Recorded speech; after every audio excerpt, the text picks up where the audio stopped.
Ako po si Miss Winnie at ito ang ating kwento. Nerissa, tulungan mo ako. Samuel, bakit ka umiiyak? Anong nangyari? Malubha na si tatay. Kung makikita mo lang siya ngayon, hindi na siya magtatagal. Parang awa mo na. Bawiin niyo na yung kulam. Ako na ang humihingi ng kapatawaran sa ginawa ni tatay sa inyo. Maawa ka naman sa akin, Nerissa. Kaagad na nanubig ang aking mga mata nang marinig ang sinabi ni Samuel. Nararamdaman ko ang bigat na dinadala niya. Pagod, hirap, sama ng loob at takot. Lahat ng yun, kitang-kita ko base sa emosyonal na pagpatak ng mga luha niya. Hindi ako nakapagpigil. Masama ang tingin na iginawad ko kay Mama Lorna. Ma, ano na naman po bang ginawa niyo? Hindi pa po ba kayo nagsasawa? Nakaratay na po si Mang Ben sa kanyang kama. Halos hindi na po siya makabangon. Bakit kailangan niyo pa po siyang pagdusahin ng todo? Huwag mong pakialaman ang desisyon ko, Nerissa. Masamang tao si Ben, kaya dapat lang natin siyang parusahan. Hindi na po tama ang ginagawa niyo. Masyado na pong nakakaawa ang sitwasyon ni Mang Ben. Pati si Samuel hindi na malaman kung anong gagawin. Kung saan saang pagamutan na nga sila nakarating, hindi ba? Kailangan na nila ng tulong. Tumigil ka, Nerissa. Ang mga taong kagaya nila, dapat lang na kinakarma. Singhal ni Mama at muling binalingan ng kanina ay hawak na manika. Narinig ko ang pag-atungal ni Samuel kaya mas lalo kong naging balisa. Maya-maya pa, malakas kong sinabunutan ng sarili kong buhok. Wala ako sa lugar para pakialaman ang ginagawa niya. Anak lang ako at ang magagawa ko para mapakalma ang kanyang loob ay ang kausapin lang siya. Lalong hindi ko siya kayang suwayin dahil totoo naman talaga na nilalamangan kami ni Mang Ben ng maraming beses. Ang masakit lang doon, kami ni Samuel ang naiipit sa pagitan ng pagtatalo nila. Oo nga pala, Miss Winnie, manliligaw ko si Samuel. Pareho naming gusto ang isa't isa pero hindi ko siya magawang sagutin kagaya ng gusto ko dahil kay Mama. Kung ang lalaking yan ang iniisip mo, huwag mo nang ituloy ang pagpigil sa ginagawa ko, Nerissa. Masasaktan ka lang. Pero Ma, huwag ka nang magtangka pa.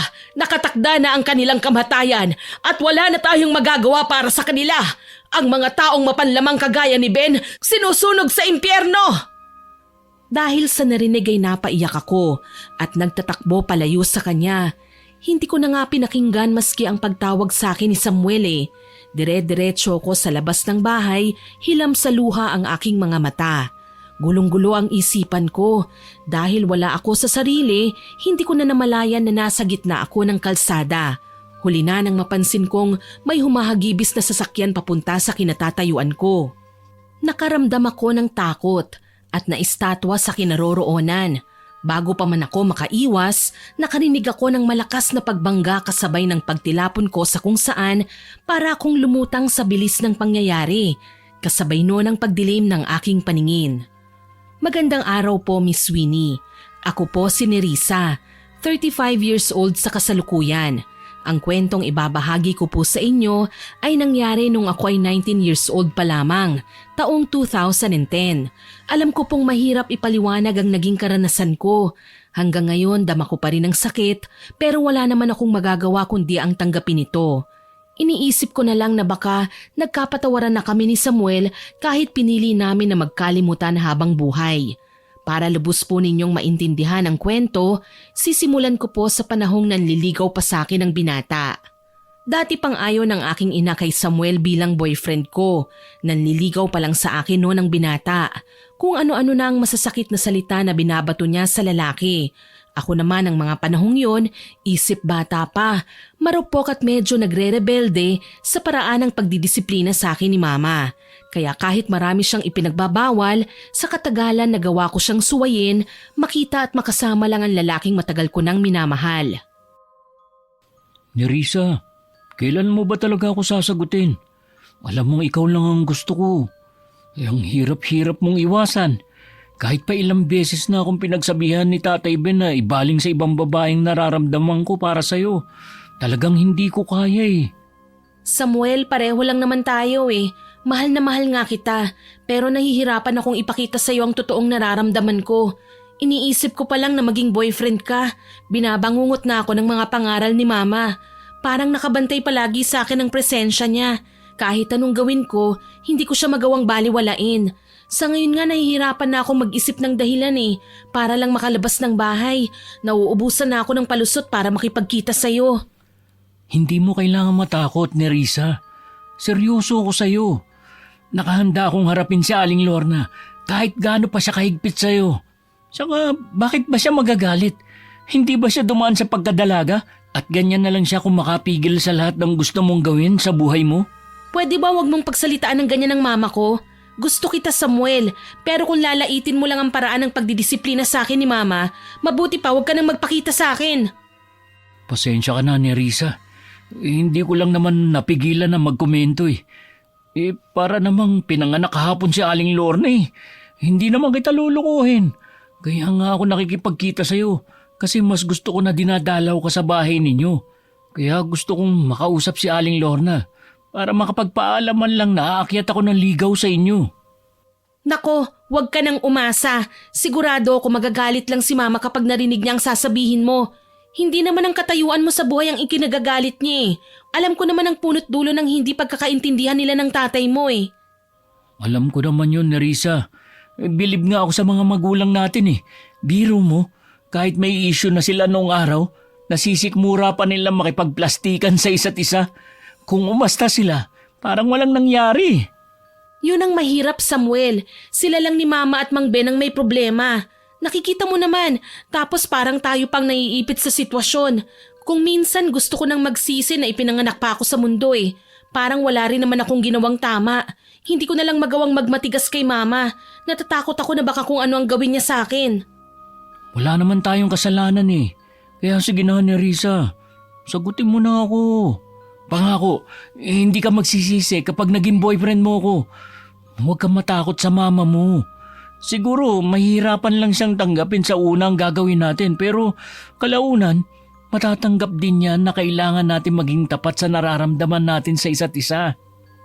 Hindi ko alam kung anong isasagot ko dyan sa sinabi mo. Nahihirapan akong magdesisyon kung bakit ba naman kasi kailangan magkaroon ng nakaraan sina Mama at Mang Ben Totoo po yun, Miss Winnie. Hindi ko ito nalaman mismo sa bibig ng aking mga magulang. Nagiging mailap si Mama kausapin kapag tungkol sa nakaraan niyang love life ang tinatanong ko.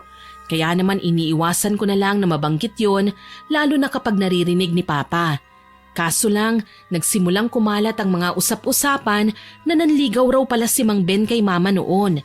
Hindi nga lang sila naging magjowa dahil ilag si Mama sa mga barumbado na siya namang pinakikitang ugali sa kanya ni Mang Ben. Kahit nga ikinasal na siya at ipinanganak si Samuel, ginugulo pa rin niya si Mama. Natigil nga lang ang kahibangan ng lalaki nang magpakasal na ang mga magulang ko. Kahit papaano naman, ilag din si Mang Ben sa papa ko noong nabubuhay pa at likas namang mabait at mabuti sa kapwa. Tumikhim ako nang magbalik sa kasalukuyan ng atensyon ko. Samuel, sa susunod na ulit tayo mag-usap Kailangan ko nang umuwi Baka kasi hanapin na ako ni Mami. Alam mo naman yun, tamang duda lang. Ayoko nang magpaliwanag sa kanya. Minamasama niya palagi ang mga hirit ko Sige, ikaw ang bahala. Basta pag-isipan mo yung sinabi ko Wala namang mawawala kung pagtatapat natin sa mama mo na nagkakagustuhan na tayo, di ba? Para sa akin, mas mabuti kung honest tayo sa kanya. Para kahit papano, matuto siyang pagkatiwalaan tayo. Si tatay nga naiintindihan ako Hindi ko na kailangan kabahan sa tuwing nagtatanong siya kung nasaan ako.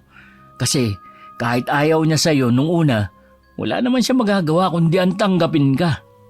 Pag-iisipan ko ang mga sinabi mo, Samuel. Ayoko kasing magkagalit kami ni Mama Lalo na kabilin-bilinan nun ni Papa na kahit anong mangyari, magkaroon man kami ni Mama ng hindi pagkakaintindihan, gagawa at gagawa ako ng paraan para magkaayos kami. Naiintindihan kita, Nerissa. Basta, kapag kinailangan mo ang tulong ko, alam mo kung saan ako hahanapin Huwag kang mag-alala. Kapag nakita ko din ang mama mo, makikipag-usap ako sa kanya ng masinsinan. Ikaw talaga, ang kulit mo. Sige na, kailangan ko nang umalis. Mag-iingat ka Huwag mong kakalimutan ang usapan natin. Magkikita tayo sa mga susunod na araw. Hayaan mo, magdadala ako ng paborito mong kakanin. Oo na, sige na, ako nang bahala. Mag-iisip pa ako ng ibang palusot para payagan ako ni Mama na umalis.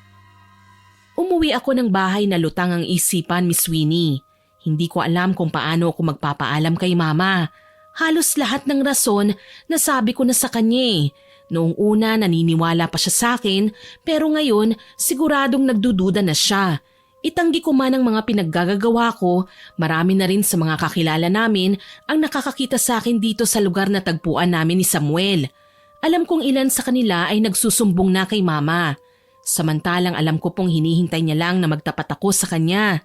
Kahit kasi likas siyang istrikta at mahigpit sa akin, hindi naman siya kagaya ng ibang mga magulang na kahit sa harapan ng maraming tao ay pinapagalitan ng anak. Iba si Mama. Naghihintay siya ng tiyempo para mapagsabihan ako. Naiintindihan ko naman ang mga punto niya eh. Gusto lang niya akong disiplinahin. Bigyan ng maayos na buhay. Ayaw niyang mapariwara ako kagaya ng nangyari sa ibang mga kabataan ngayon. Nang makarating ako sa aming bahay, nasa bakuran si Mama at hinihintay ako. Saglit akong napatitig sa kanyang muka. Sa edad ni Mama na 55 anyos, kulubot na ang kanyang balat at medyo pagod ang muka. Nasa lahi din namin ang mabilis tubuan ng puting buhok, kaya hindi na ako magtataka kung konti na lang ang itim niyang buhok. Gayunpaman, hindi maitatago ang taglay niyang kagandahan. Nerissa anak, hapon na! Akala ko ba konti lang ang hahatiran mong order na gulay? Bakit ngayon ka lang umuwi? Ma, pasensya na po kung natagalan ako ah. Pwede po bang pumasok muna sa loob para magbihis? Hindi ba't sinabi ko na sa'yo na huwag kang makikipagkita sa Samuel na yan? Bakit ba napakatigas ng ulo mo? Hindi mo pa siya gaanong kilala para lubos mong pagkatiwala ang sarili mo sa kanya. Ma, kababata ko po si Samuel, kaya mali kayo ng sinasabi niyo na hindi ko siya lubusang kilala. Alam niyo pong mga bata pa lang kami, madalas na kaming magkasama. Ngayon lang naman po kayo biglang humigpit eh, kung kailan dalaga at binata na kami. Pero wag po kayong mag-alala, hindi ko susuwayin ang gusto niyo. Sa palengke lang po talaga ako galing kanina. Wag ka nang magsinungaling, sabihin mo man sa akin o hindi. Alam ko kung kanino ka nakipagkita. Idadamay mo pa ang palengke. Anak, hindi kita tinuruan na maglihim sa akin. Tsaka wag mo sanang isipin na pinagbabawalan kita sa lahat ng gusto mo. Ayoko lang na maranasan mo ang sakit na dinanas ko noon. Pasensya na po kayo, Ma. Nahihirapan lang po talaga akong sabihin sa inyo ang totoo eh. Kasi ayoko po na magalit kayo sa akin. Kaya lang po minsan, nakakaramdam na ako ng pagkasakal eh. Parang tinatanggalan niyo na po ako ng karapatan na maging masaya. Sa tingin mo ba, sa ginagawa mo ngayon ay magiging masaya ka? Naglihim ka sa akin, Nerissa. Ang lalaking kinakatagpo mo pa, anak ng lalaking matagal ko nang kinamumuhian. Bata ka pa anak, marami ka pang lalaking makikilala. Yung mas maayos at mas matino ang mga magulang. Hindi mo alam kung ano ang ugali ni Ben. Kapag nalaman niya na nililigawan ka ng anak niya, kukonsintihin niya si Samuel na itanan ka. Guguluhin niya ang buhay natin kasi alam niyang anak kita. Masasaktan ako kapag ikaw ang ginamit niya para makaganti siya sa akin. Mama naman, malaki na po ako. Kaya ko na pong ipagtanggol ang sarili ko. Hindi po ako papayag na may kung sinong sumira ng buhay ko. Huwag kang magsasalita ng ganyan. Kailangan mo akong pakinggan, Nerissa. Mas kilala ko si Ben, kaya alam kong mapapahamak ka lang kapag dumikit ka sa anak niya. Isa pa, ako ang ina mo, kaya alam ko kung anong makakabuti para sa'yo. Wala akong maisagot sa mga sinabi sa akin ni Mama Miss Winnie. Baka sa kanyang mukha ang determinasyon at otoridad. Nasa tono ng pananalita niya ang kagustuhan na sundin ko siya kahit ayaw ko. Nanunubig na ang aking mga mata. Pakiramdam ko, naririnig ko ang boses ni Samuel, nakikiusap na magpakatotoo na kami sa aming mga sarili. Na para bang inuutusan niya akong suwayin si Mama. Natatandaan ko, hindi pa ganito kahigpit si Mama nung nabubuhay pa si Papa. Siguro, natatakot siya sa katotohanan na wala ng lalaking poprotekta sa amin. Para wag nang humaba pa ang usapan, pinili ko na lamang na magpaalam kay Mama na magbibihis na ako sa loob ng aking kwarto. Kailangan kong ibaling sa ibang bagay ang aking kalungkutan para naman hindi gaanong sumama ang loob ko. Kahit nung magsalo na kami sa hapunan, hindi na namin pinag-usapan pa ang tungkol kay Samuel. Ma, magpahinga na po kayo. Ako na po ang bahalang maglikpit ng pinagkainan natin. Sigurado ka ba anak? Alam kong maaga ka pa bukas sa palengke. Huwag niyo na pong alalahanin yon, ma. Mabilis lang naman po ako maghugas ng plato eh. Siya nga pala, nailagay ko na sa hiwalay ng mga plastik ang gulay na ihahatid mo sa mga suki natin. Maraming salamat po, ma. Sige, ikaw na ang bahala Basta sumunod ka na lang pagkatapos mo dyan. Huwag kang magpupuyat. Baka magalit sa'yo yung mga customer na kailangan maagang mahatiran ng mga order nilang gulay. Ilan pa naman sa kanila gagamitin sa karinderya. Sige po, ma. Ako na po ang bahala. Sambit ko kay mama at binilisan na ang aking pagtatrabaho sa kusina bago nagpahinga. Mabilis din akong nakatulog ng gabing yon. Pagtitinda po ng gulay sa palengke ang ikinabubuhay naming mag-ina, Miss Winnie. Bale may maliit po kaming lupang sinasaka na sakop lang din naman ang kinatitirikan ng aming bahay. Meron din kaming nag-iisang alagang kalabaw na ginagamit namin sa pagsasaka. Hindi ko nga maiwasang mamangha kay mama dahil kaya niyang gumamit ng kalabaw para mag-araro. Hindi naman yung tipong buong araw siyang nagtatrabaho. Tuwing umaga lang kung kailan mahamog pa. At sa hapon naman babalikan kapag hindi na mainit ang sikat ng araw. Ako naman kapag natatapos na ako sa trabaho ko sa palengke, umuwi ako kagad sa bahay para tulungan siya sa pagbubungkal ng lupa. Kailangan kasing alagaan yung mga halaman namin para mamunga ulit ng marami at makapagbenta. Hindi ako gaanong malapit sa kalabaw namin, Miss Winnie.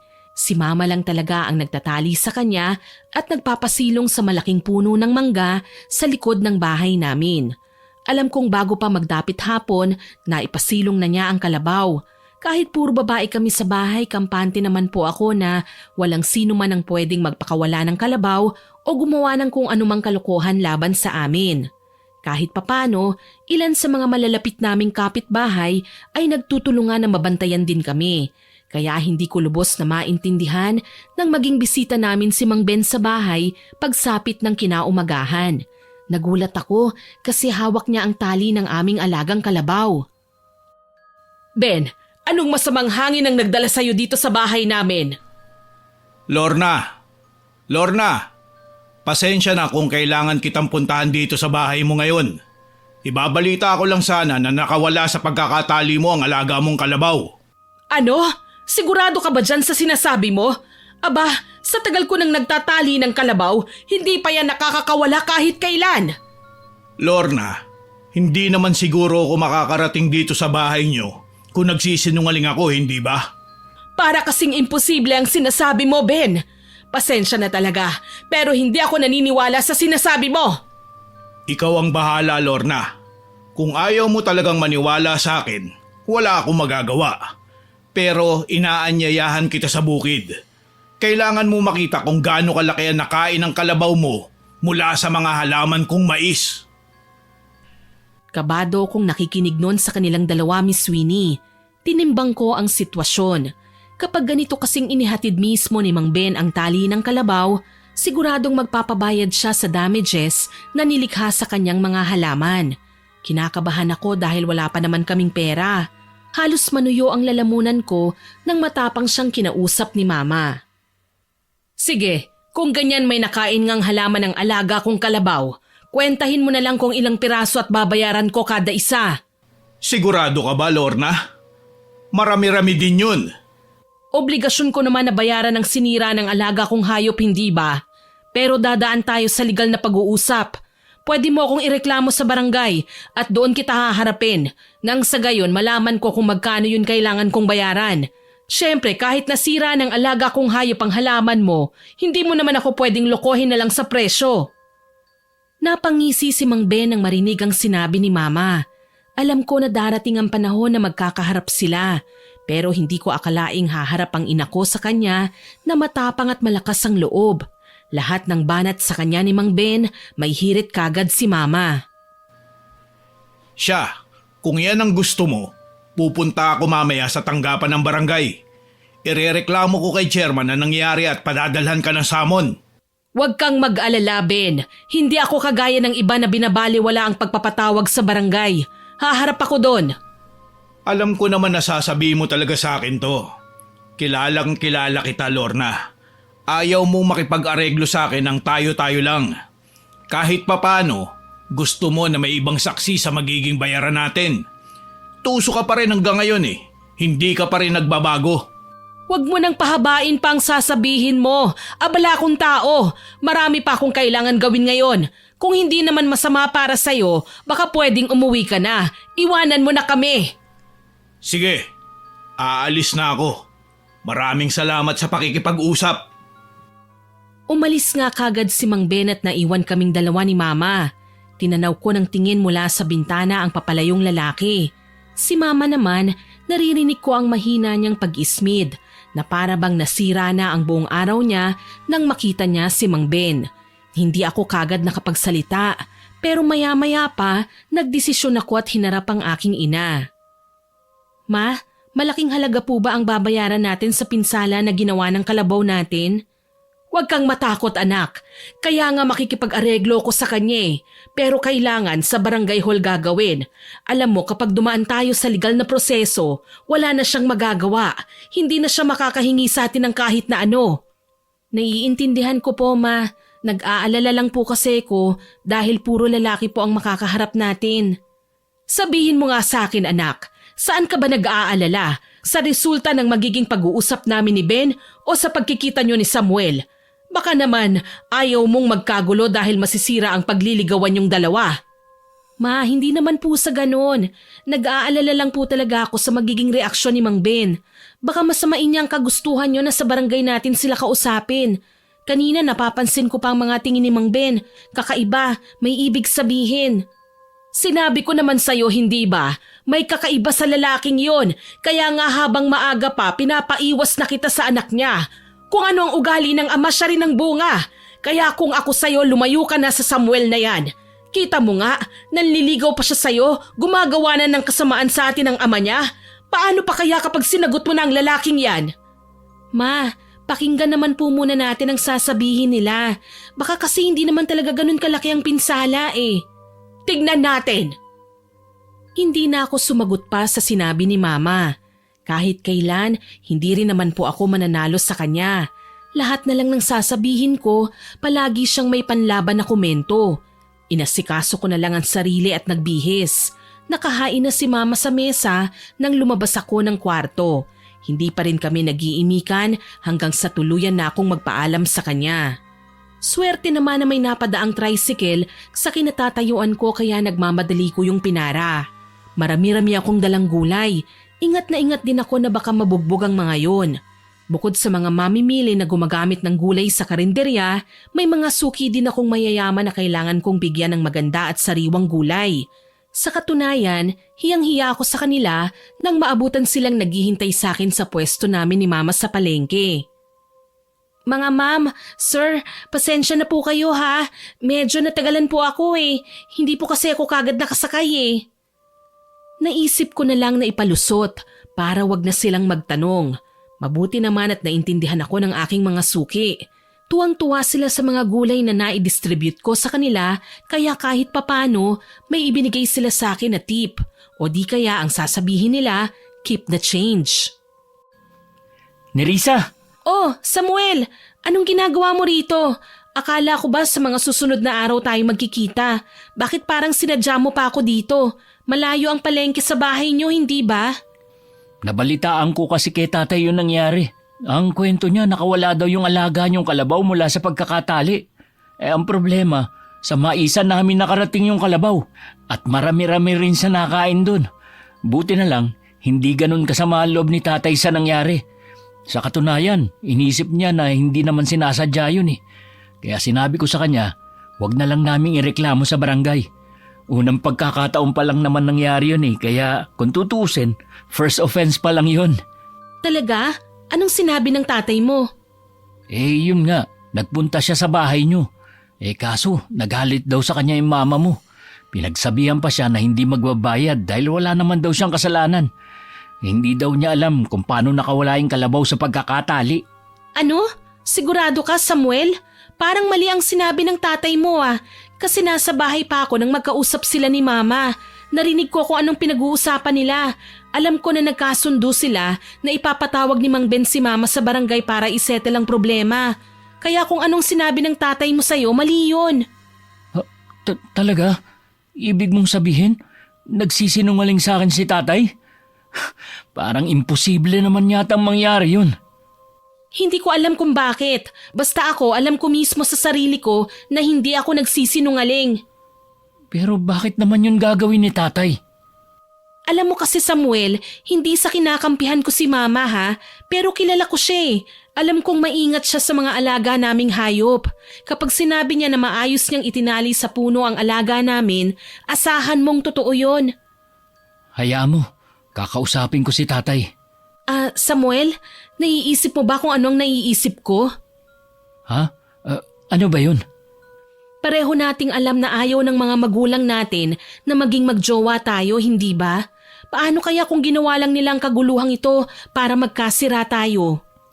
Ibig mo ba sabihin, gumagawa ng gulo ang tatay ko na walang dahilan? Parang nagtutunog kontrabida siya sa pananalita mo. Alam mo, Nerissa, gusto kita. Alam mo yan, pero hindi ko yata mapapayagan na pagsalitaan mo ng hindi maganda ang ama ko. Bakit ba nagagalit ka? Wala akong sinasabing ganyan. Isipin na lang nating mabuti ang sitwasyon nating dalawa. Parehong mainit ang ulo ng mga magulang natin. Hindi sila magkasundo. Nag-usap na kami ni tatay. Tanggap niya na ikaw ang nililigawan ko. Ewan ko lang sa mama mo. Basta, hindi ako naniniwala na magagawa ng tatay ko ang binibintang mo. Nagkibit na lang ako ng balikat, Miss Winnie. Pero sa totoo lang, sumama ang loob ko kay Samuel.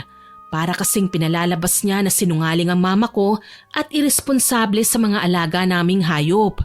Kaso lang ayoko nang palakihin pa ang gulo. Inabala ko na lang ang sarili ko sa paghahanap buhay. Hindi ko na rin kinibo pa ang binata. Napansin niya ang ginagawa kong pag-iwas sa kanya kaya hindi ko na siya pinigilan ng iwanan niya ako ng walang paalam. Umuwi ako kinahapunan ng matamlay at malungkot. Nagtaka si mama sa ikinikilos ko pero hindi naman siya nagtanong. Hinayaan niya akong magpahinga sa loob ng kwarto ko. Siya na rin ang nagluto ng hapunan namin. Tortang talong at sinabawang malunggay ang ulam namin ng gabing yon. Hanggang sa pagkain tahimik ako. Dito na hindi nakatiis si mama. Anak, ano bang nangyayari sa'yo? Bakit matamlay ka? Hindi ko po alam kung pagtatalo ba'y nangyari sa pagitan namin ni Samuel, ma. Pero hindi ko po kasi nagustuhan yung sinabi niya tungkol sa inyo eh. Hindi ka kasi nakikinig sa mga sinasabi ko sa'yo eh. Ilang beses na ba kitang binalaan na may masamang gagawin ng mag-amang yan sa atin? Kailan ka pa ba iiwas kapag napahamak ka na? Ma, hindi naman po siguro ganun si Samuel. Tignan natin, matigas ang ulo mo, hindi ba? Huwag kang iiyak-iyak sa akin kapag niloko ka ng lalaking yan. Gigil na singhal sa akin ni Mama. Hindi ko alam kung pumayag na ba siya sa kung ano man ang meron sa amin ni Samuel. Galit kasi siya pero kung iisipin ko ang sinasabi niya, parang napilitan siyang payagan na lang ako na sagutin ang panliligaw sa akin ni Samuel. Maipapangako ko naman sa kanya na hindi ako lolokohin ng binata. Ang kailangan ko lang gawin, maipaalam sa kanya ang resulta ng pag-uusap namin ni Mama. Naghintay ako ng ilang araw hanggang sa sumapit ang nakatakdang petsa ng pagkikita namin ni Samuel. Nanlumo ako kasi hindi siya dumating. Halos 2 oras din akong naghintay pero hindi ko siya nakita. Dahil sa panlulumo, pinili ko na lang umuwi. Pagdating sa bahay, nagtataka akong pinagmasdan ni Mama. Anak, bakit nakasimangot ka? May problema ba? Pagod lang po ako sa mahabang oras ng pagtitinda, Ma. Sigurado ka ba? Bakit nakasimangot ka? Para kang minalas sa sugala. Si Mama talaga kung ano-ano ang sinasabi. Tinitigan ako ni Mama. Kaagad naman akong napayuko sa takot na baka mabuko niya ako. Nahihiya akong malaman niya na hindi ako sinipot ni Samuel sa tagpuan namin. Habang kumakain ng hapunan, nagsasalita si Mama. Tungkol sa mag-amang Samuel at Mang Ben ang kinukwento niya sa akin. Nakita ko si Ben kanina sa bukid. Sinabi niya sa akin na hindi na raw muna niya ako irereklamo sa barangay. Ngayon lang naman daw nangyari. Tsaka oras na maulit ang pagkawala ng alaga nating kalabaw, huhulihin at ihahatid niya ulit dito sa bahay. Ano pong nakain ni Mang Ben at nagbago ang isip niya? Hindi ko nga alam nakakapanibago nga Kilala ko si Ben, mukhang pera ang lalaking yon kaya nagtataka talaga ako. Ilang beses ko pa siyang sinabihan na ituloy niya pero tsaka na daw. Para bang sigurado siya na makakawala pa ulit ang kalabaw. Baka naman po naaawa lang sa atin si Mang Ben, kaya naman naisip niyang huwag tayong ireklamo. Tsaka po nakakahiya naman kung makakarating pa tayo sa barangay hall. Baka po pag-usapan na po tayo ng mga tao. At bakit ka mahihiya? Mas maganda nga ron eh. Legal at sakto lang ang proseso. Hindi kagaya ng tayo-tayo lang ang umaareglo. Siguradong lalamangan lang nila tayo. Hindi ako nakasagot sa sinabi ni Mama. Para kasing may punto ang mga sinasabi niya eh. Tuloy, mas mabilis na lumipas ang mga araw na hindi nga kami naireklamo ni Mang Ben sa barangay. Kaso lang, iilang beses pang nakawala ang alaga naming kalabaw. Ang masaklap lang doon, palaging nakakakain ng mga halaman ng kalabaw. Sa katunayan, hindi lang halaman ni Mang Ben ang kinain. Meron pang sa ibang tao. Dahil nakakausap naman namin ng maayos ang mga taong yon, ilang beses din kaming nakapagbayad. Ginawa namin yon para wag na silang magalit sa amin. Napansin ko rin, may pattern ng mga araw na nakakawala ang kalabaw namin, Miss Winnie. 3 beses yon sa isang linggo. Hindi na talaga pwede ang ganito. Kailangan na nating malaman kung sino ang nagpapakawala ng alaga nating kalabaw. Ma, bakit po kailangan pa nating ibintang sa ibang pagiging irresponsable natin? Alam mo naman na kasalanan natin kung bakit nakakawala ang kalabaw eh. Huwag mo nga akong pinagbibintangan. Hindi ako pabaya. Nararamdaman ko lang na parang pinaglalaruan na lang tayo ng kung sino. Hindi ko pa maipaliwanag sa ngayon, pero kapag nakahanap lang ako ng ebidensya, sigurado ako na mahuhuli ko ang salarin. Talaga po bang naniniwala kayo na may gusto lang sumabotahe sa atin? Akala mo ba ganon kasimple ang buhay? Diyan ka nagkakamali, Iha. Dahil sa mga sinabi ni Mama na tameme ako, saglit akong nahulog sa malalim na pag-iisip. Bakit kaya ganito ang mga sinasabi ni Mama sa akin? Kung sa bagay naman kasi, nakakapagtaka nga kung kailan matagal nang nasanay si Mama na itali ng maayos ang kalabaw namin, ngayon pa talaga ito ilang ulit na nakawala. Huwag po kayong mag-alala, Ma. Tutulong po ako sa pagbabantay ng kalabaw natin. Hindi na po ako papayag na makapagbayad pa tayo ulit. Hindi na nga tayo nakakapag-ipon eh. Kapag may kinikita tayong pera, napupunta lang sa mga tao kung saan tayo may atraso. Mamaya hindi ako matutulog. Babantayan ko ang kalabaw natin. Hindi ako matutulog hanggang hindi ko nahuhuli ang salarin. Malakas ang kutob ko na may kinalaman dito si Ben eh.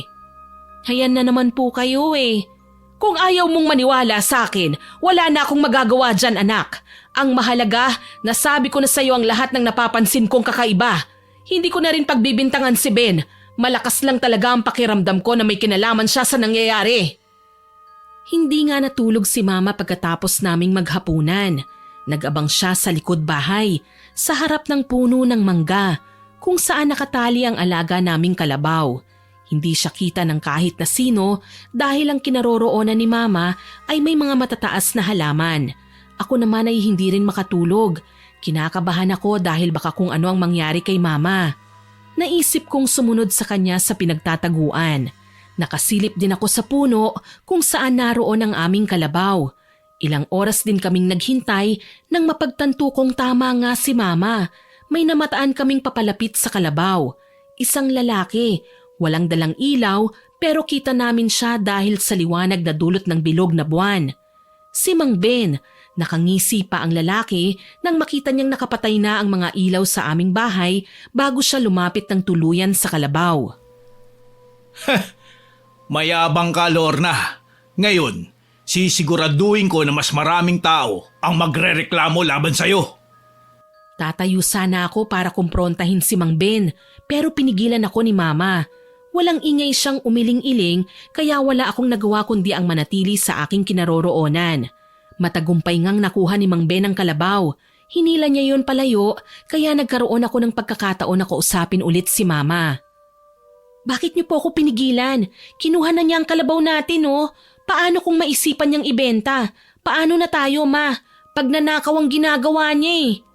Wala tayong ebidensya. Baka baligtarin lang niya ang reklamo natin. Ebidensya? Hindi pa po ba sapat na nakita po natin siya? Pagkakataon na sana natin na malapitan si Mang Ben eh, pero pinigilan niyo ako. At ano, mag-ieskandalo tayo buong gabi? Anak, lahat ng bagay may tamang proseso at may tamang pagkakataon. Bakit hindi na lang natin hintayin yon? Ano po ba ang ibig niyong sabihin? Ikalma mo lang ang sarili mo. Hahanap tayo ng paraan para mapahiya si Ben sa sarili niyang kagagawan. Napanatag ako sa sinabi ni Mama. Nag-alala lang po talaga kasi ko sa alaga naming kalabaw. Kahit papano, hindi po birong halaga ang kikitain noon oras na maibenta. Yun na lang din ang nag-iisang alaalang naiwan sa amin ni Papa. Kaya naman kinaumagahan, naging bisita namin si Samuel. Nagtaka ko kasi umagang-umaga nakabihis siya. Pagkatapos niya akong hindi siputin sa usapan namin, basta na lang siyang magpapakita dito tapos kasama pa niya ang kalabaw namin. Magandang araw po, Aling Lorna. Oh, anong kailangan mo, Samuel? At kay aga-aga mong pumunta rito sa bahay?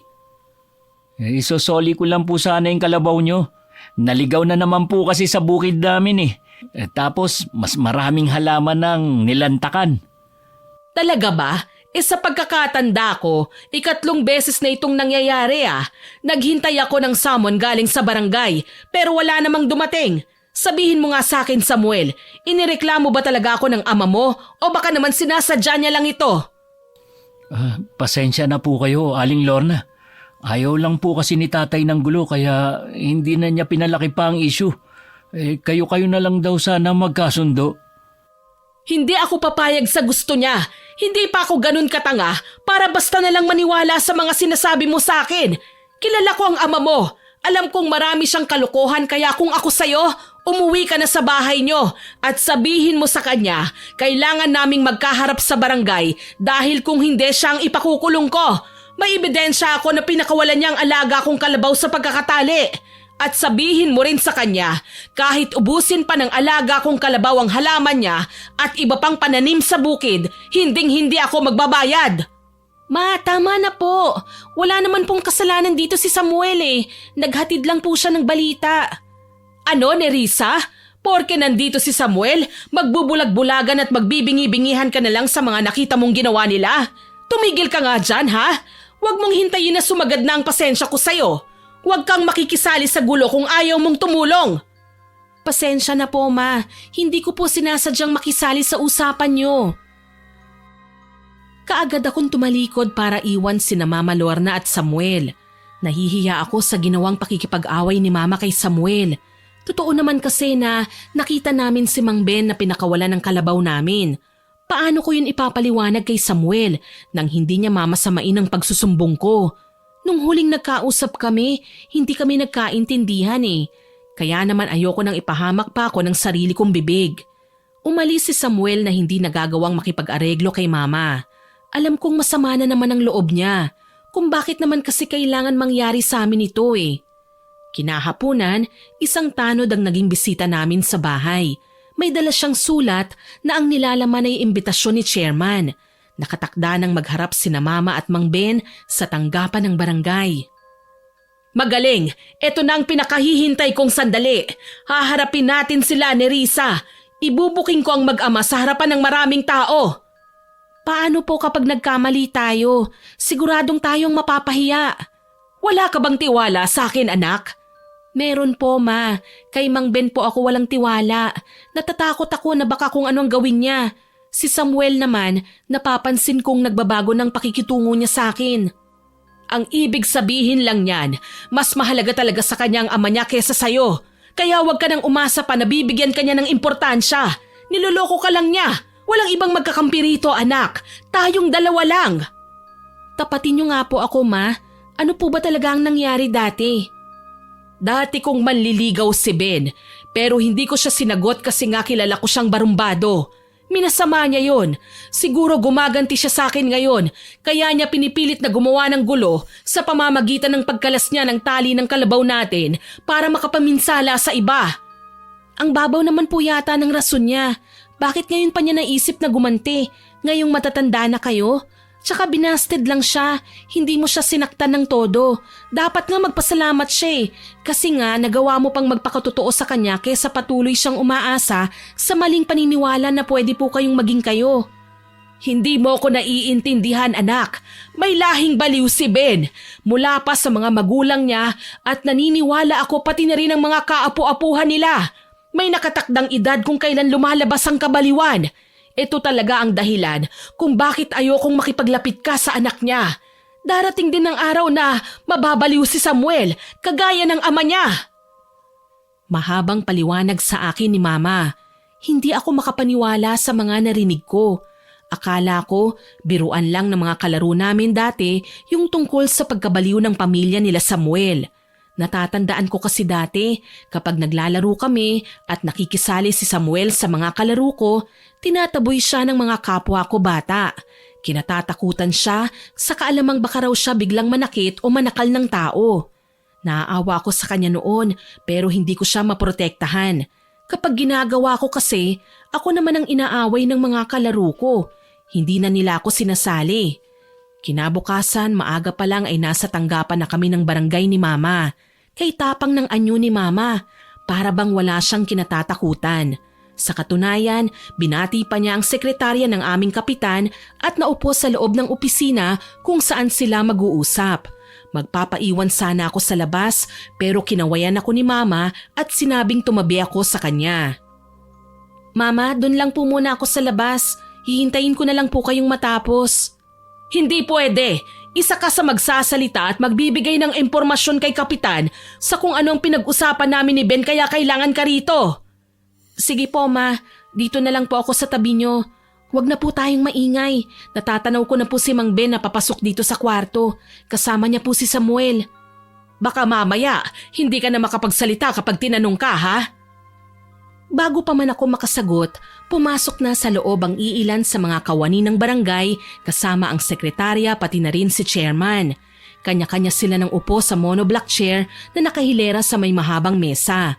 Nasa punong dulo ang kapitan at mataman kaming tinitignan. Bumati kami ng magandang umaga sa isa't isa at tahimik na naupo sa aming mga upuan pagkatapos ng maikling dasal. Narinig ko ang anunsyo ng sekretarya na magsisimula na ang pagpupulong. Sinabi niya na ang reklamo tungkol sa pinsala sa tanimang aming pag-uusapan. Unang pinagsalita si Mang Ben. Kap, ayoko sanang palakihin to. Mahirap lang talaga. Isang buong taniman yun. Ilang beses na nangyari. Kalabaw ni Lorna ang may gawa.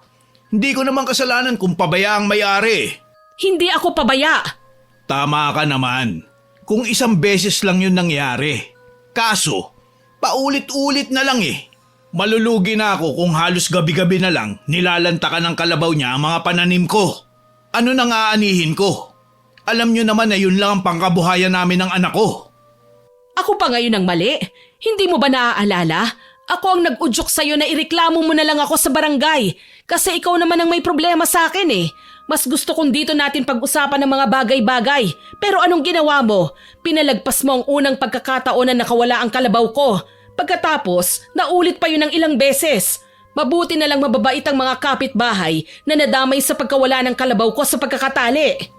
Nakawala nga ang alaga mong kalabaw kasi nga pabaya kang amo. Kap, hindi ko po pinakawala ng alaga ko. May tali po yun. May silungan pa.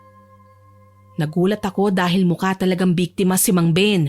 Nakakaawa ang itsura niya habang nakayuko at magkasalikop ang magkabilang kamay. Tumango pa siya na kunwari na iintindihan ang sinasabi ni Mama. Napapahawak ako sa kamay ni Mama. Hindi siya natinag kahit nagpapabago-bago na ang reaksyon ni Mang Ben. Kung minsan nagagalit tapos bigla namang kakalma. Samantalang si Samuel naman tahimik lang sa isang tabi. Iniiwasan ko na mapatitig sa kanya. Baka kasi bigla akong tubuan ng konsensya kahit kami naman talagang dehado sa pagkakataong ito. Hindi ko naman hinihingi lahat. Kahit kalahati lang ng halaga ng napinsala. Para matapos na. Bakit ako magbabayad ng danyos? Maayos ko ngang tinali ang lubid ng kalabaw ko. Imposibleng makawala sa pinagtatalian. Tumayo bigla si Kap. Pilit silang pinatatahimik. Para mapatunayan ang sinabi ni Mang Ben, pinatayo niya ang anak niyang si Samuel. Kaagad namang kumabog ang dibdib ko. Magandang araw po sa inyong lahat. Ako po si Samuel, ang anak ni Mang Ben. Nandito po ako sa pagtitipon na ito para magsalita. Mabuting tao po ang tatay ko. Sa katunayan, noong araw na natuklasan namin na nakawala sa pagkakatali ang alagang kalabaw ni Aling Lorna, Inihatid po namin sa bahay nila ang hayop at binalita na nakawala ito.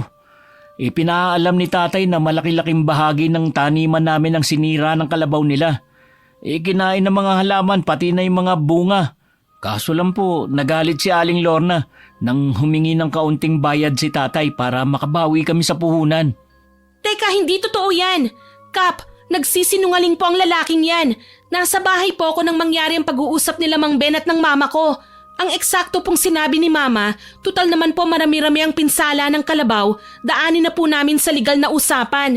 Dahil si Mang Ben ang nagrereklamo, siya na po ang magpatawag sa amin dito sa barangay. Naghintay po kami, kaso lang nakakatatlong kawala na po ang kalabaw namin bago siya nagreklamo. Iha, teka lang. Mukhang padalos-dalos ka sa mga sinasabi mo. Mabuting tao ako na nagpunta rito sa inyo. Maganda ang hangarin ko. Bakit mo minamasama? Alam nyo, Kap, kayo nga ang magdesisyon. Kasi kung hindi maayos ang problemang to, Kap, mapipilitan po akong dalhin to sa mas mataas pa. May halong pagbabanta ang sinabi ni Mang Ben. Para bang kaya niyang gumastos ng malaking halaga para ipahiya kami ng sadya sa maraming tao. Sumama ang loob ko kay Samuel. Lumalabas kasi na mas kinakampihan pa niya ang ama niya kahit pareho naming alam na kasinungalingan ng lahat ng sinabi nila. Pareho kaming napatingin ni Mama sa kapitan. Nakatingin din sa amin parang tinitimbang ng maigi ang sitwasyon. Ilang sandali pa, may dalawa sa mga nakikinig sa session namin ang nagtaas ng kamay at nakiusap kung pwede bang magsalita. Pumayag kagad si Kap. Nanlaki ang mga mata ni Mang Ben at ni Samuel nang marinig namin ang sinabi ng dalawa na lumalabas bilang testigo sa kainosentihan namin. Maliban pala sa aming dalawa ni Mama, nakita din nila ang ginawa ni Mang Ben. Maayos nilang dinitalya ang buong pangyayari kaya naman napapatango si Kap. Sinubukan pa ni Mang Ben na magreklamo. Matanda na yan, Kap. Malabo pa ang mga mata. Paano niya ako nakita? Saka hindi po ako nababaliw para ipakain ang sarili kong halaman sa kalabaw. Ngayon, napatunayan ko rin ang pagiging sinungaling mo. Bakit? Akala mo ba magkakapera ka dahil sa panlalamang? Hayop ka, Lorna. Plinano mo to. Wala akong pinlano. Nagkataon lang na hindi mo matatakasan ng mga kahibangan mo. Nerissa, anong kasinungalingan to? Pati kapitbahay natin dinamay nyo para lang hindi nyo mabayaran ang obligasyon nyo sa aming mga halaman? Hindi totoo yan. Sinungaling naman talaga ang ama mo eh. Hindi ko akalain na sa ganyang paraan pala kayo nagkakapera. Mga mandaraya! Nagsimula nang magbulungan ng mga tao sa paligid. Sa halip na kami ni Mama ang magkaroon ng record sa barangay, nabaligtad yun. Pinapirma ni Kap si Mang Ben at binigyan ng batas na nagbabawal sa kanya na lumapit sa amin at sa aming lupain. Sakali man na may mangyaring masama sa amin, si Mang Ben ang hahanapin dahil siya lang ang may isyu sa amin tungkol sa pagpapakawala ng aming alagang kalabaw. Galit na galit si Mang Ben sa naging desisyon ng kapitan. Hindi na kami nakapagbayad sa danyos dahil kasalanan naman pala talaga ng matanda kung bakit nakawala ang alaga naming kalabaw. Malinaw na sinadya ang buong pangyayari para makapaglabas kami ng pera. Nang matapos ang session, lumabas na kami ng barangay hall ni Mama. Nangihinayang ako sa namumuo na sanang pagkakaintindihan namin ni Samuel, Miss Winnie. Kaya lang, pagkakataon na talaga ang nagmulat sa akin na mali ang lalaking piliin kong mahalin. Kita mo na kung gaano kasalbahe ang matandang yon, anak. Nabulag po ako ng matinding pagkagusto ko sa kanya, Ma. Tapos kagaya lang pala siya ng tatay niya. Mababaw silang mag-isip. Kaya iwasan mo ng lalaking yan. Wala siyang maidudulot na mabuti sa'yo. Opo, Mama. Pasensya na po kung naging matigas ang ulo ko. Hindi ako nakinig sa inyo. Hayaan mo na. Siguro sinadya rin ito ng Panginoon para hindi ka mapahamak. Sambit ni Mama Lorna at saka kami nagpasyang umuwi. Hindi ko po akalain na ang pangyayaring yon ang magtutulak kina Mang Ben na mas palaguin pa ang galit nila sa amin. Tuwing gabi, may kung sino ang naglalakad sa palibot ng aming bahay. Hindi naman siya yung tipong papatay talaga ng tao eh. Ang ginagawa lang ng kung sinong estranghero ay naglalakad at pilit na pinapahid ng talim ng itak ang aming mga dingding. Wala naman kaming ibang kaaway maliban sa kanya. Kaya naisip namin ni Mama na maghanap ulit ng panibagong ebidensya para maireklamo namin si Mang Ben. Hindi ko nagustuhan ang ginawa nilang pananakot sa amin. Kaya naman isang araw, sinadya kong hanapin si Samuel. Galit na sinikmatan ko siya at sinumbatan sa ginagawa sa amin ng tatay niya. Walang yaka, Samuel. Talagang kinukonsinti mo ang ama mo sa mga masasama niyang gawain? Nasisikmura mo pang matulog kahit na alam mong may ginagawa kayong kagaguhan sa amin? Ano na naman ba to, Nerissa? Wala kaming ginagawang masama sa inyo. Huwag kang ang basta bintang ng bintang. Alam kong umaalis tuwing gabi si tatay pero hindi siya pumupunta sa bahay ninyo. Nagsisisi ako na nagkagusto pa ako sa'yo. Manloloko ka naman pala kagaya ng tatay mo. Pwede ba? Itigil mo na ang pag-iiskandalo. Pinapahiya mo na ako sa ibang tao eh. Huwag kang praning. Ano, yan na lang ba naisip mong rason para wag na akong sagutin? Walang kinalaman sa gulong ito ang panliligaw mo. Kahit sa totoo lang, nagmumukha ka ng desperado. Pero tama ang mama ko eh. Mapanganib kayong mag-ama. Hindi kayo dapat na kinakaibigan. Sinampal ko si Samuel at hindi ako nagsisi sa aking ginawa, Miss Winnie. Dapat lang yun sa kanya dahil napakarami na ng kasalanan na ginawa nila. Dala ko pa rin ang init ng ulo kahit nang umuwi ako sa bahay. Nerissa, anak, mabuti naman at dumating ka na. Bakit po, ma? May problema ba? Naku, wala naman, wala. Bakit po kayo balisa? Pwede ba kitang utusan, anak? Kahit sandali lang, para mas mabilis kang makaalis, sumakay ka na lang ng jeep. Napakunot ang noo ko sa sinabi ni mama. Kakaibang kinikilos niya ng mga sandaling yun. Ni hindi ako nakaangal nang abutan niya ako ng 500 piso. Ibili mo ko ng kandila, yung pinakamalaki sana, yung kulay itim. Kung hindi mo mahanap, sabihin mo sa tindera, bibili ka ng perdon. Ano pong gagawin niyo sa kandila? Basta anak, kailangan ko talaga. O siya, umalis ka na, bilisan mo ha? Sige po, ma. Kandila lang po bang bibilhin ko? Oo, anak. Umalis kagad ako ng bahay para bilhin ang inutos sa akin ni mama. Mabuti na lang may tinda pang perdon sa tindahan. Pinagmasdan pa ako ng tindera na animo may 2 akong ulo pagkaabot sa kandila. Pero wala namang sinabi. Marahil nagtataka siya kung bakit itim ang binili kong kandila. Hindi naman ako nagtagal at umuwi na rin ako kagad. Pagdating sa bahay, nakaabang na si mama sa may pinto. Kakaiba ang ngiti niya ng mga sandaling yun. Parang may masamang binabalak. Kakaiba sa mga naunang ngiti niya noong mga nakaraang araw. Genuine at walang ibig sabihin. Pero ngayon pakiramdam ko para siyang nanalo sa laban. Pagkatapos nating kumain, matulog ka na ng maaga. May pupuntahan lang ako. Saan ka naman pupunta, ma? Gabi na. Tsaka alam niyo naman po na may nagagalit sa atin, hindi ba? Oo nga po pala. Kinumpronta ko si Samuel. Sinabi ko sa kanya na alam kong sila ng tatay niyang nananakot sa atin sa gabi. Sa tingin mo ba aamin ang mag-amang yan? Bakit mo pa kailangan kausapin ang lalaking yon? Gusto ko lang po kasi natigilan na nila ang panggugulo sa atin eh. Hindi bale. Ako na ang bahala. Basta matulog ka ng maaga ha. May lalakarin ako. Opo, ma.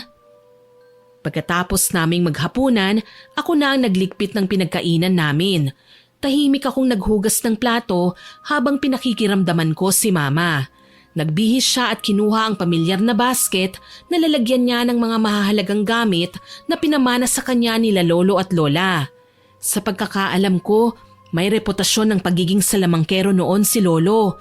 Ang lola ko naman ay isang babaylan na kinalimutan ng kanyang mga mabubuting natutunan at lumipat sa paggamit ng itim na mahika. Natuto siyang manggawad ng sumpa at iilang tao na rin ang napatay. Duda ko may gagawin si mama na may kinalaman sa pangungulam. Aalis na ako anak ha, mag-iingat ka rito. Opo ma, kayo rin po mag-iingat kayo. O sige anak. Uuwi po ba kayo rito mamaya? Depende anak. Lumabas ng bahay si mama at isinara ang pinto. Alam ko kung saan siya pupunta. Sa lumang kamalig nila lolo at lola. Naroon ang altar na dinadasalan ng mga matatanda noong nabubuhay pa sila. Hindi na ako nag-aksaya ng panahon. Sinundan ko si mama.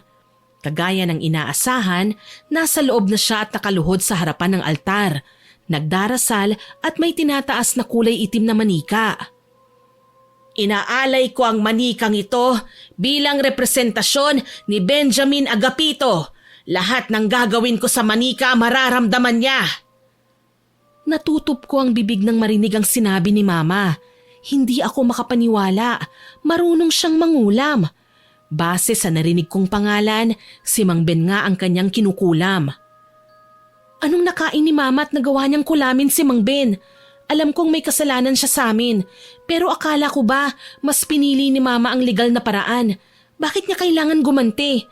Diyos ko, sana po gabayan niyo ang mama ko sa kabutihan. Ayoko magkasala siya. Taimtim kong dasal at hindi na siya ginulupa sa kanyang ginagawa. Nanahimik ako sa isang tabi at mas kinilabutan nang marinig ang tunog ng ibong kapag humuhuni sa gabi ay nagbabadya ng masamang pangitain. Kinaumagahan, nagising ako sa mahihinang tapik mula sa aking pisngi. Anak, Nerissa, gumising ka. Ma, nandito na po pala kayo. Huwag ka nang matakot ha, malamang malubha na ang lalaking yun sa ngayon. Ano pong ibig niyong sabihin? Kinulam ko siya anak, ngayon siguradong nagdurusa na si Ben sa mga ginawa niya sa atin. Paano po kayo nakakasiguro? Inutusan ko ang mga kampo ng aking yumaong magulang at kumpirmado umaatungal na sa sakit si Ben. Diyos ko, ano pong ginawa niyo, Ma? Ginawa ko lang ang ganti na nararapat sa kanya. Hindi porket wala na ang ama mo, kaya pa niya akong sindakin. Kaya ko siyang labanan, hindi man sa kagayang paraan na alam niya, kung hindi sa kakayahang meron ako. Isa pa, ayokong makarating sa barangay ang pananakot ni Ben sa atin tuwing gabi. Hindi ako kontento sa pagsisettle lang ng away namin sa harapan ng maraming tao. Ayoko lang pong makapatay kayo. Huwag kang mag-alala, hindi nila tayo pagdududahan. Hindi na lang ako nangatwiran, Miss Winnie. Alam ko kung anong sasapitin ng mga taong dumaan sa kulam ng aking mama. Nagiging malubha sila at nakakahindik. Kaya naman nang dumating ako sa palengke at narinig ang usap-usapan tungkol kay Mang Ben, nanginig na ako sa takot. Maging si Samuel na nakasalubong ko sa daan, balisa at mangiyak-ngiyak. Samuel? Ikaw pala, Nerissa. Anong ginagawa mo rito? Hindi ba't sa palengke ang punta mo? Papunta nga ako doon, Samuel. Nagtataka lang ako dahil parang wala ka sa sarili. Okay ka lang ba? Ayos lang naman ako, Nerissa. Hindi lang ako nakatulog kagabi. May sakit kasi si tatay. Ganun ba? Ano bang nararamdaman ni Mang Ben? Bigla na lang siya nagkasakit. Nagulat nga ako dahil sigaw siya na sigaw sa kama niya. Anong ibig mong sabihin? Para kasing may sumasaksak sa kanya kahit wala namang nakikita. Napalunok ako nang marinig ang sinabi sa akin ni Samuel. Malamang si Mama na ang may gawa nito. Kinakabahan man, pinili kong sumama kay Samuel sa bahay nila para makita ang sitwasyon ni Mang Ben.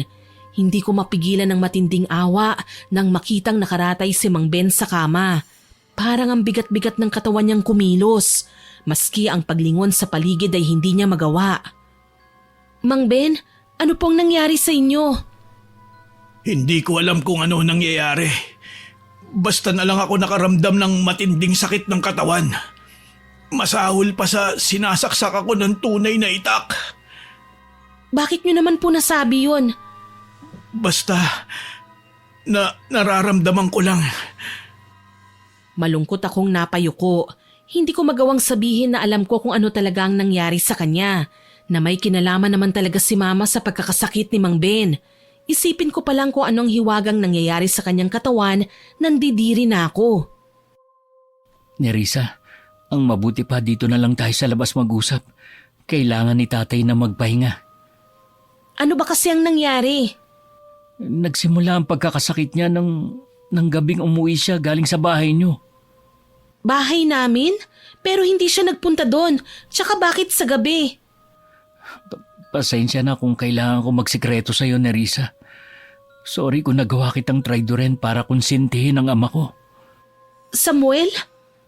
Nang kausapin mo ko kahapon tungkol sa misteryosong lalaking nananakot sa inyo tuwing gabi, Alam kong kailangan ko ng protektahan ng tatay ko. Pero nang magkasakit siya, naisip ko baka kinakarma kami dahil sa kasalanan namin sa inyo. Mabuti kayong tao, pero wala man lang akong magawa para pigilan si tatay noon. Anong ibig mong sabihin? Si tatay ang nananakot sa inyo tuwing gabi, Nerissa. Patawarin mo sana ako. Patawarin niyo sana ang tatay ko. Nagulat ako sa sinabi ni Samuel, Miss Winnie. May kutob na ako dati na si Mang Ben talaga ang gumagawa nun.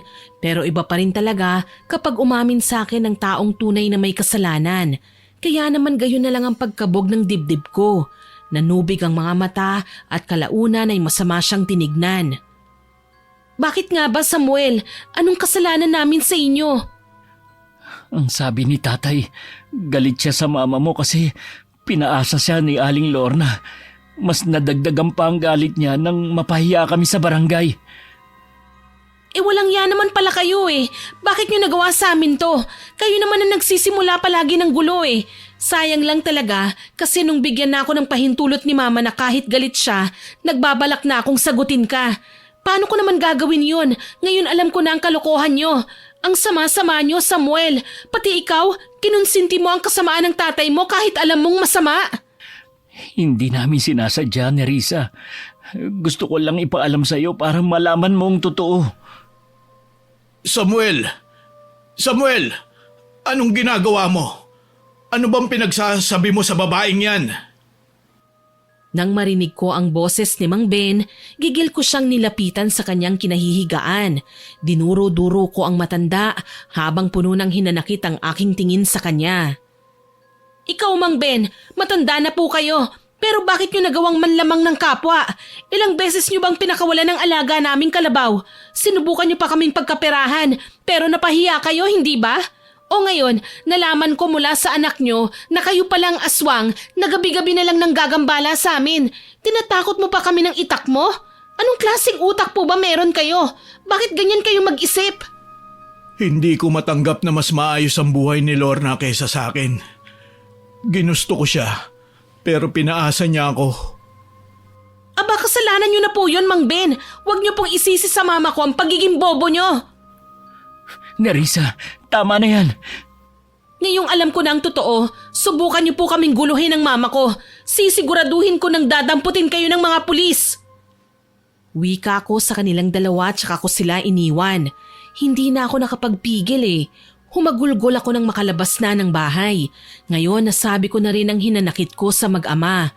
Akala ko magiging masaya kami ni Samuel kapag nagdalaga at nagbinata na kami. Akala ko hindi magiging komplikado ang sitwasyon namin kagaya ng nararanasan ko ngayon. Kaso lang, napagtanto kong nagbabago pala ang mga priorities ng tao kapag nagmamature na. Ang sakit lang isipin na dahil sa ginawa ng tatay ni Samuel, hindi ko na siya kayang sagutin pa. Lumipas ang maraming araw, napapansin kong nagiging mailap na sa akin si Mama. Sabay pa naman kaming kumakain, nag-aasikaso pa naman din siya ng bukid pero hindi na kami madalas na makapag-usap. Palagi siyang tumatambay sa dating tahanan nila lolo at lola. Ang tagal pa niyang nananatili doon. Minsan, naiinip ako sa paghihintay kaya isang araw, naisipan ko siyang sundan. Naabutan ko si mama na nagsisindi ng itim na kandila. Ma, ano na naman po ba ang gagawin niyo? Ano pa nga ba? Di magpaparusa ng mga taong makasalanan, anak. Bakit? Gusto mo ba akong tulungan? Halika! Ma, kailan po ba kayo natutong mangulam? Dalaga pa lang ako, alam ko na kung paano gumamit ng itim na mahika, anak. Minsan na rin akong nakapatay ng tao dahil sa kulam. Nagbago yon nang makilala ko ang papa mo at nang maging asawa ko siya. Alam niya ang lihim kong ito, pero pinapangako niya ako na hindi ko nagagamitin ang lihim na kaalaman na ito. Pero bakit po ginagawa niyo ngayon? Dahil sa sobrang galit, anak. Hindi ko na kayang tiisin pa ang panlalamang sa atin ni Ben. Noon pa niya ako inaapi. Tapos ngayong wala na ang papa mo para ipagtanggol tayo, nagagawa pa rin niya tayong pakialaman. Nagpunta na po ako sa bahay nila Samuel kanina, ma. Nakita ko po ang kalagayan ni Mang Ben. Mabigat ang katawan niyang kumilos. Dapat lang yun sa kanya, Nerissa. At ikaw, bakit ka pa pumunta ron? Makikipaglapit ka pa rin kay Samuel kahit alam mong niloloko lang niya tayo? Na kinukonsinti niya ang ama niya sa mga maling gawain? Nagtapat po sa akin si Samuel. Ang tatay nga po niyang may kagagawa ng pananakot sa atin. Napatalon ako sa gulat nang biglang humalakhak si Mama. Tuwang-tuwa siya sa sinabi ko sa kanya. Sinasabi ko na nga ba siya nga ang may kagagawa ng panggugulo sa buhay natin. Kita mo nga naman kung kailan nagkasakit tsaka pa aamin. Ma, hindi po ba pwedeng patawarin niyo na lang po si Mang Ben? Sa itsura ng matanda, parang hindi na siya uulit pa sa mga kasalanan niya eh. Anong patawarin? Hindi ako papayag. Ano sila, siniswerte? At ikaw, kailan ka pa naging hibang? Hindi kita tinuruang maging mabait sa mga kaaway.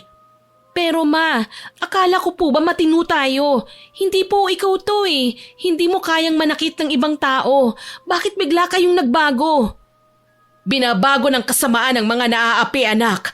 Kaya kung ako sa'yo, tanggapin mo na lang ang magiging kapalaran nila. Bago pa man ako makasagot kay Mama, narinig ko ang atungal ni Samuel mula sa labas ng bahay. Kinakabahan na hinarap ko siya sa namumutlang mukha.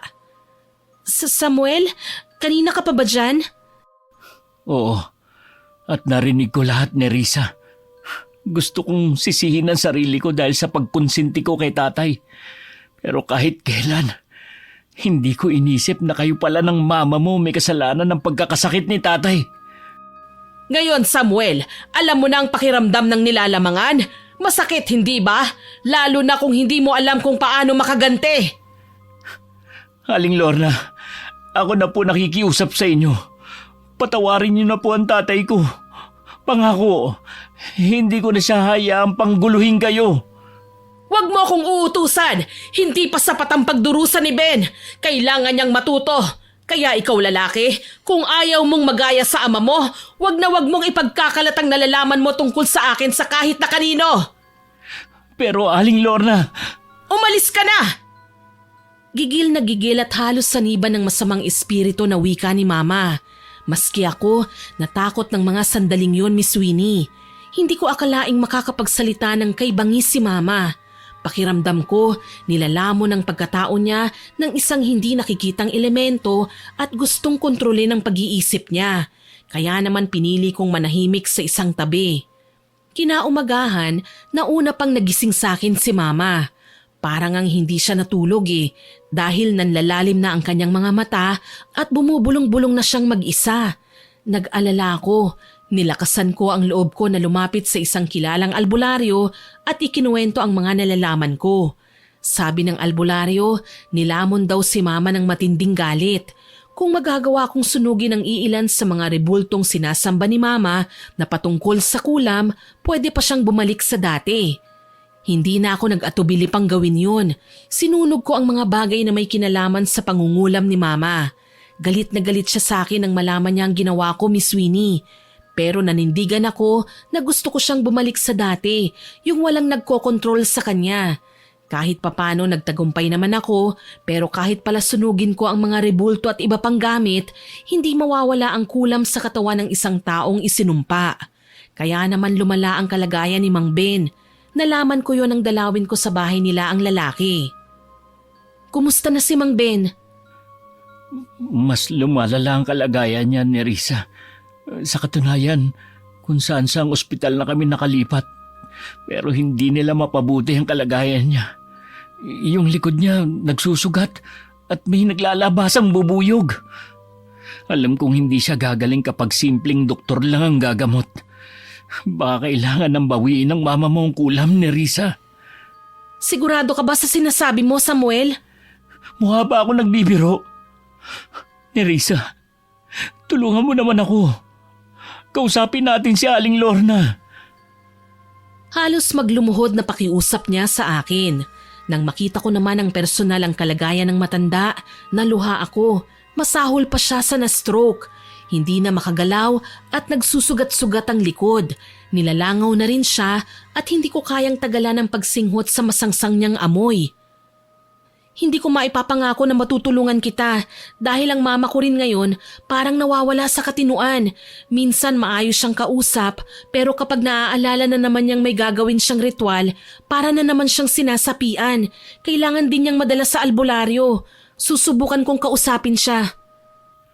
Sasama ako, Nerissa. Kung kinakailangang lumuhod ako sa harapan ng mama mo, gagawin ko. Mapagaling lang niya si tatay. At sana kapag naging maayos ng kalagayan ng tatay mo, mag-usap kayo.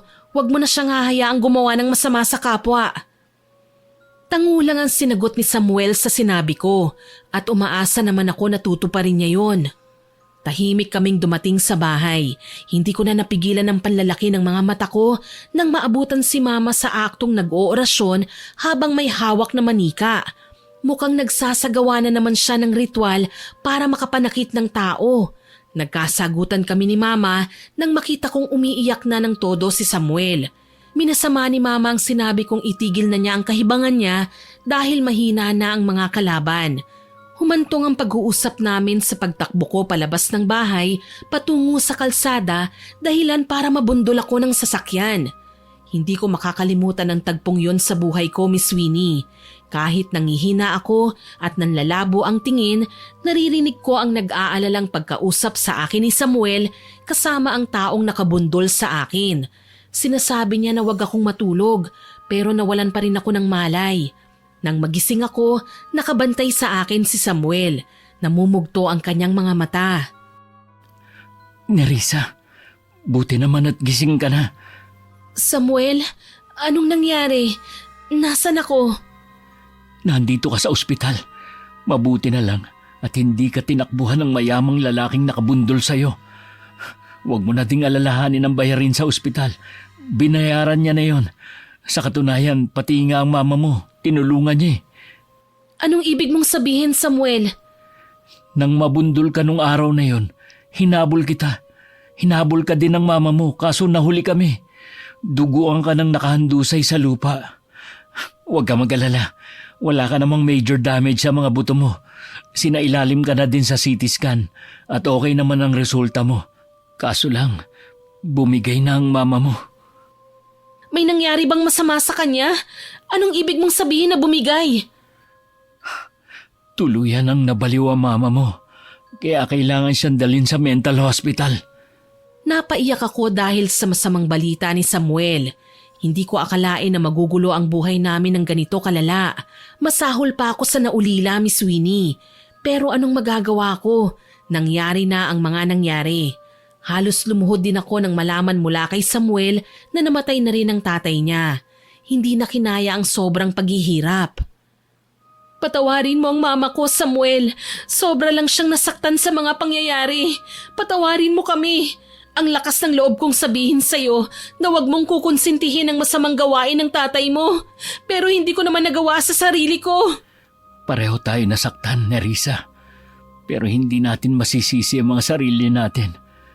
Pareho lang tayong naging biktima ng tinatagong galit ng mga magulang natin. Pareho tayong nakarma, pero pinapatawad na kita sa nangyari, Samuel. Pinatatawad na din kita, Nerissa. Mahigpit akong niyakap ni Samuel bilang pagtanggap sa pagpapakumbaba naming dalawa, Miss Winnie. Kahit papaano, gumaan naman ang aking pakiramdam.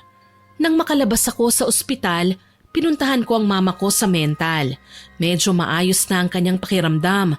Nakakausap na siya ng matino pero may mga medication pa siyang kailangan gawin kaya hindi pa siya pwedeng umalis. Nang magkita nga kami, napaiyak si Mama Lorna at gayon na lang ang higpit ng yakap niya sa akin. Nerissa, anak, patawarin mo ko, hindi ko sinasadya. Ma, may kasalanan ka man pero palagi nating tatandaan may puwang ang pagbabago sa puso natin.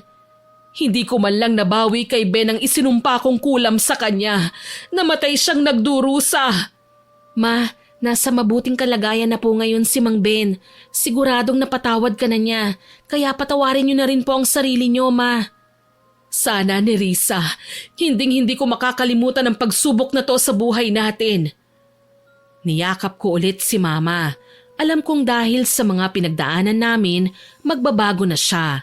Pareho kaming natuto ng leksyon at kahit kailan, hindi na kami gaganti sa paraang labag sa mata ng Diyos at tao, ang pagpatay sa pamamagitan ng kulam. Nanatili pa ng ilang buwan sa mental hospital si Mama. Unti-unti na nga siyang gumagaling at nanunumbalik na rin sa dati. Sa katunayan, magkasama kami ni Samuel nang sunduin siya sa mental. Mama, masaya po ako na makakalabas na po kayo. Ganon din naman ako, anak.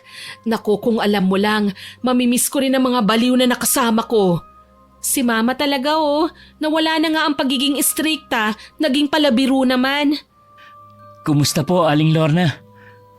Samuel, nandito ka pala. Pasensya ka na nga pala sa mga masasama kong ginawa sa tatay mo, ha? Sana mapatawad mo ko. Naku, wala na po sa akin yun, Aling Lorna. Masaya po ako na makakalabas na kayo. Oo nga eh. Teka, Nerissa, sinagot mo na ba ang lalaking ito? Naku ma, hindi po. Ang totoo po niyan, ikakasal na si Samuel. Talaga? Opo ma, pero hindi po kayo dapat malungkot. Masaya rin po ako sa love life ko ngayon. May boyfriend na po ako. Ang mayamang lalaking pinagmamalaki sa inyo ni Samuel, yung nakabundol sa akin. Bakit mo naman sinagot, anak? Binundol ka nga, hindi ba? Ma, hindi naman po niya sinasadya yun eh. Tsaka nagkaayos na po kami. Promise, matutuwa rin po kayo kapag naipakilala ko siya sa inyo. Mabait po ang boyfriend ni Nerissa, Aling Lorna. Saka galante po. Sus, tama ka nga. Kita mo nga, ilang buwan niya akong kinulong dito sa mental. Ma, para naman po yun sa ikagagaling niyo eh. Ay ewan, basta kakaliskisan ko ng buhay ang lalaking yun kapag nagkamali siya sa akin ng sagot ngayon. Aba, magaling na ako. Marunong na akong umintindi ng English. Nagtawanan na lang kami dahil sa mga sunod-sunod na banat ni Mama. Sa ngayon, ikinasal na po ako sa lalaking nag-iisang naging kasintahan ko. Masaya po kaming nakatira sa probinsya at may negosyo rin po kami kung saan si Mama ang nag-aasikaso. Paminsan-minsan, dinadalaw namin ang puntod ni Mang Ben dahil pakiramdam daw ni Mama na kukonsensya pa rin siya sa kanyang mga nagawa. Hindi na namin nakita pa si Samuel. Balita ko, sumama na siya sa probinsya ng kanyang napangasawa. Gayunpaman, isang beses sa isang taon, may nakikita kaming punpon ng bulaklak sa puntod ni Mang Ben na alam kong galing mismo sa kanya. Hanggang dito na lamang po. More power po sa inyong channel at God bless. Sana po ay nagustuhan niyo ang aking ibinahaging kwento. Pero bago ko po tapusin ito, hindi ito makukumpleto nang walang shoutout sa masusugid nating listeners. Shoutout po kay Maria Lai Gallego from Palawan, kay Limay 34, kay Jean de la Cruz from Hong Kong, kay Alden Servinicio from Iloilo, kay Vanilla Dreams 88 from Riyadh, kay Ana Helwa from Dubai. Shoutout din po kay Emski, kay Lovely Vallesa, kay Renarin Restar, kay Consolacion Alvarez at sa kumari niyang nakikinig rin po sa atin na si Annalisa Chico Diga. Kay Vinco at sa asawa niyang si Rechi Elmido, kay Rai Fagani at sa asawa niyang si Benjamin at ang mga anak niyang sina Mohaimen, Juhaimen at Afnan. Hello din po kay Judy Paga, kay Joy Olores from Hong Kong, kay Rai at Sagaledo family, kay Amy Mijares, kay Luis Eren, kay Lara at Clara from Pangasinan, kay Cherry Diaz, kay Medelina from Plaridel, Bulacan. Shoutout din po kay Eliza Cesar, kay Shirley Acob, kay Abby7937 from Taguig na unang nag-comment sa Malandi na dancer upload, pati na rin po sa Safari Custom Collectibles. Salamat po sa inyo. Hello din po kay Jocelyn Kai, kay Ma'am Pamela Allen, kay Jinaya Dagison from Antipolo City, kay Sofia Isabel Aguilar, kay Emily Bianan from Saudi Arabia, kay Anjo Calda, kay Edrilyn at Edwin Aragona at sa Aragona family, kay Lichelle from San Pablo City, kay Loida Padayugdog at sa anak niyang magbe-birthday ngayong January 16. Happy birthday sa'yo! Shoutout din po kay Ma'am Cathy Alfonso, kay Josephine Marcaida, kay Lucy San Jose at kay Ras and Maddie from Cavite. Salamat po sa inyong lahat na nag-comment at nakinig. Abangan niyo pa po sana ang mga susunod kong upload ha at huwag kalilimutang mag-subscribe, like, share and comment sa mga stories natin. Para po mabilis niyong makita kung may bago tayong upload, pindutin niyo lang po ang notification bell para lagi po kayong updated. Ang goal po natin ay maka 100k subscribers po tayo ha, kaya aasahan ko pa rin po ang inyong suporta. Muli, ako po si Miss Winnie na nagpapasalamat sa inyong pakikinig.